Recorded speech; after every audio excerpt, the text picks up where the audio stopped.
Hi అండి. ఈరోజు ఎగ్గో చిక్కుడుకాయ కూర చేస్తున్నానండి. ఎలా చేయాలో చూద్దాం రండి. పావు కేజీ చిక్కుడుకాయలు కట్ చేసి పెట్టుకున్నానండి. 2 కోడిగుడ్లు ఉడకబెట్టి పెట్టుకున్నానండి. 2 పచ్చిమిరపకాయలు సరిపోతాయండి.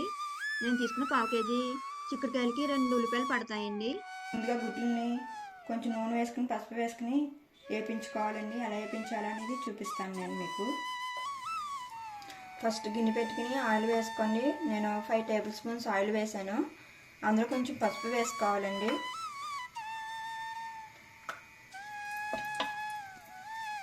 ఇప్పుడు గుడ్లు వేసుకోండి. రెడ్ కలర్ వచ్చే వరకు ఫ్రై చేసుకోవాలండి.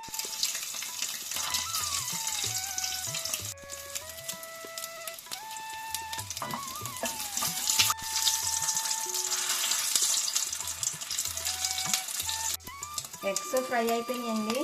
ఈ కలర్ వచ్చే వరకు ఫ్రై చేసుకోవాలి. తీసేసుకుందాం ఎగ్స్.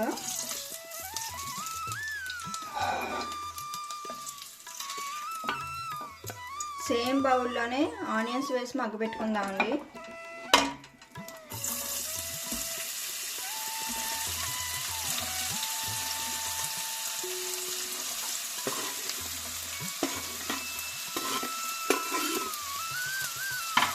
ఇందులో ఉప్పు వేసేసుకుందామండి.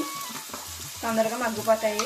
నేను ఈ స్పూన్తో 1/2 స్పూన్ వేసుకుంటున్నానండి. మీరు చేసే కూరని బట్టి వేసుకోండి ఉప్పు.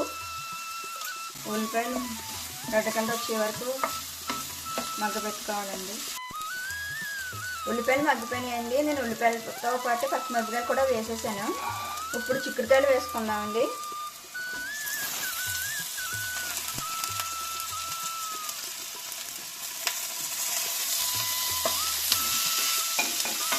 ఈ చిక్కుడుకాయని కూడా 5 నిమిషాలు మగ్గపెట్టాలండి.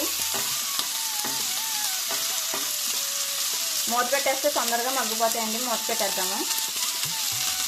చిక్కుడుకాయలు మగ్గిపోయినాయండి. ఇందులోనే ఫ్రై చేసుకున్న గుడ్లు వేసేసుకుందాము.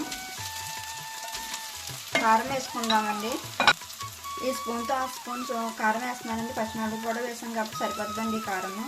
మీరు ఎంత కారం తినగలరో అంత వేసుకోండి. 2 నిమిషాలు ఫ్రై చేద్దామండి. ఇందులో వాటర్ వేసుకోవాలండి. ఈ గ్లాస్తో 1 గ్లాస్ వాటర్ వేస్తున్నానండి.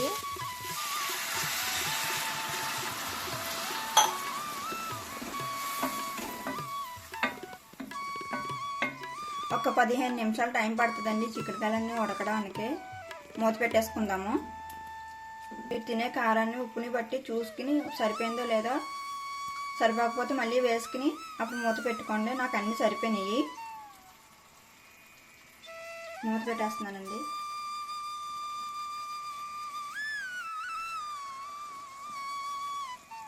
కూర ఉడికిపోయిందండి. ఇలా దగ్గరికి రావాలండి. నీరుంటే బాగోదు కూర. వేరే బౌల్లోకి తీసేసుకుందామని కూర ఇప్పుడు.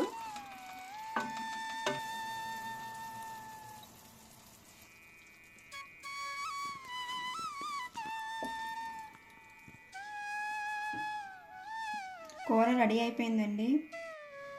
ఈ వీడియో కానీ మీకు నచ్చినట్టయితే ప్లీజ్ లైక్, షేర్, సబ్స్క్రైబ్ చేసుకోండి.